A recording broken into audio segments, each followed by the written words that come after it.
And that's for the piggies in every US city thinking a seat in the back row is Porsche because of European history. They miss seeing the monocle though, so I be in the front row on days I'm making dough. All alone, in the zone, on the phone, until the trailers go off the screen, along with all those production companies that never did a thing for me.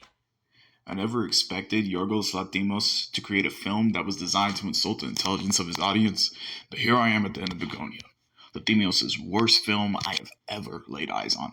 Apparently the niche director can't hit them all out the ballpark. The ingredients were all there. Lanthimos' muse Emma Stone as the lead, along with Jesse Plemons from Lanthimos' far superior feature, Kinds of Kindness. And here in Bugonia, the two are able to put on riveting and moving performances with the rest of their co-stars, a small cast befitting of a Lanthimos flick.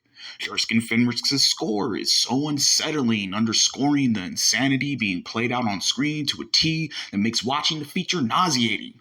But it's Will Tracy's script that is the death knell of this feature.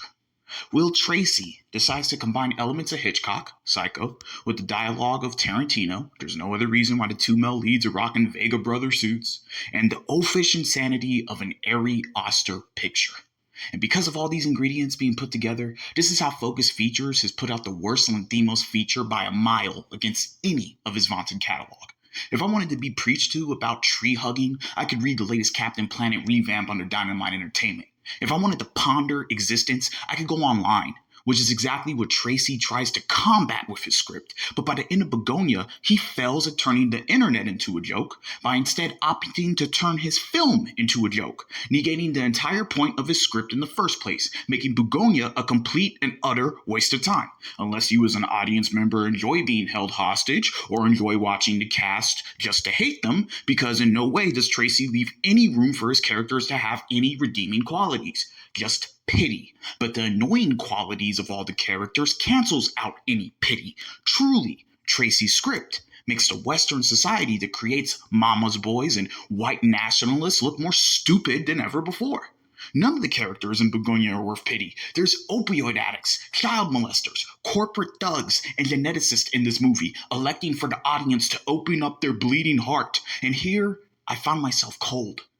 There were so many moments in this film that I was wishing Tracy's script would turn into a murder-suicide scenario, but it never materialized. Instead, I got Lenny and Carl from Of Mice and Men doing a tone-deaf Abbott and Costello bit with a couple of MacGuffins that lead to a series of goofy endings that look like they were lifted straight out of Ari Aster's playbook.